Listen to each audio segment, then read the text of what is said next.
Ang mga aralin sa video na ito ay una, talasalitaan. Alamin natin ang kahulugan ng mga piling salita na ginamit sa teksto. Ikalawa, basahin natin at unawain ang kaligirang pangkasaysayan ng pabula sa bansang Korea.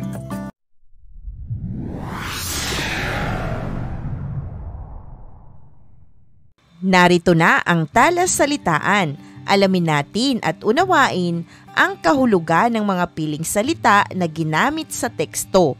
Unang bilang, nilikha, ginawa, binuo.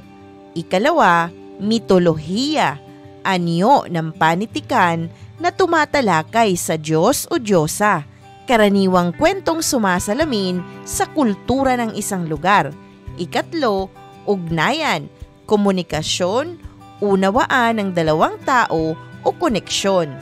Ikaapat, marubdob, malalim na damdamin, matinding damdamin. Ikalima, pagnanasa, pagnanais, paghahangad, pagkagusto.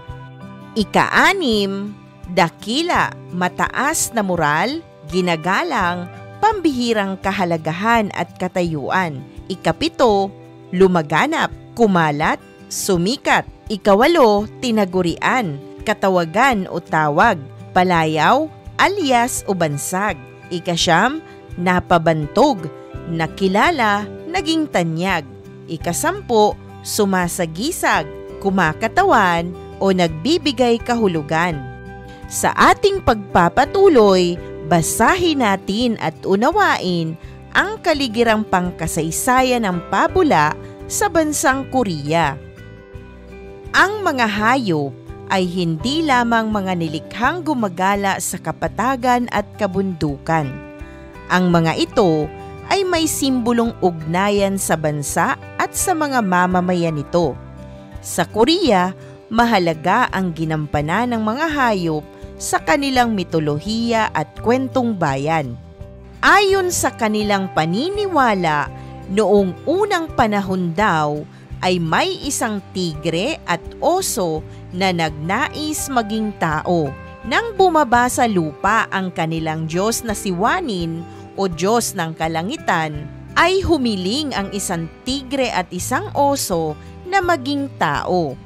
Ang sabi ni Hwanin ay magkulong sa kuweba ang dalawa sa loob ng 100 araw. Dahil sa marubdob na pagnanasang maging tao, ay sumunod sa pinag-uutos ang dalawa. Pagkalipas lamang ng ilang araw, ay agad ding lumabas ang tigre, subalit nanatili sa loob ng kuweba ang oso. Pagkalipas ng 100 araw, ay may isang napakagandang babae ang lumabas ng kuweba. Ang babae ay natuwa sa kanyang itsura at kinausap muli si Hwanin. Nagpasalamat siya sa Diyos at humiling na sana ay magkaroon siya ng anak. Pinababa sa lupa ng Diyos ang kanyang anak na si Hwanong o ang anak ng Diyos ng kalangitan at ipinakasal sa babae. Kalaunan, sila'y nagkaanak at pinangalanang Dangon. Si Dangon ay naging hari. Pinaniniwalaang dito nagsimula ang pagkakaroon ng simbolong hayop ang iba't ibang dynasty sa bansang Korea.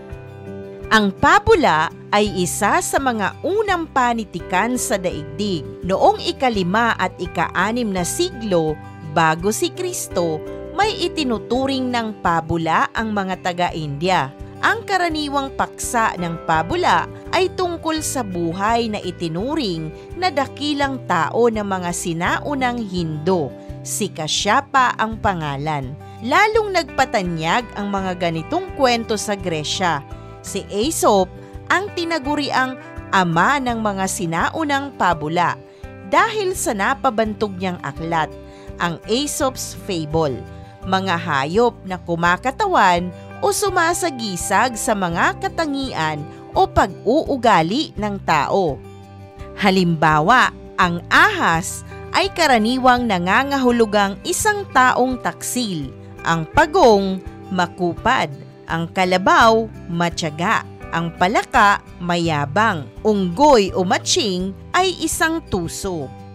Itinuturo ng pabula ang tama, patas, makatarungan at makataong ugali at pakikitungo sa ating kapwa. Ang mga pabula ay lumaganap dahil sa magagandang aral sa buhay na ibinibigay nito. Sa pagbabasa ng pabula, mahalagang matutunan mo ang mga damdamin o emosyon ng bawat tauhan upang mas lalong maunawaan ang layunin ng may akda. Isang mahalagang aralin muli ang iyong napanood. Maraming salamat sa panonood sa channel na Aralin sa Filipino. Huwag mag-atubiling mag-comment ng inyong tanong, suggestions o paglilinaw ukol sa aralin. Munting kahilingan sa iyong kaibigan, paki-like, share and subscribe para updated ka sa mga susunod pang bagong video ng Aralin mo sa Filipino.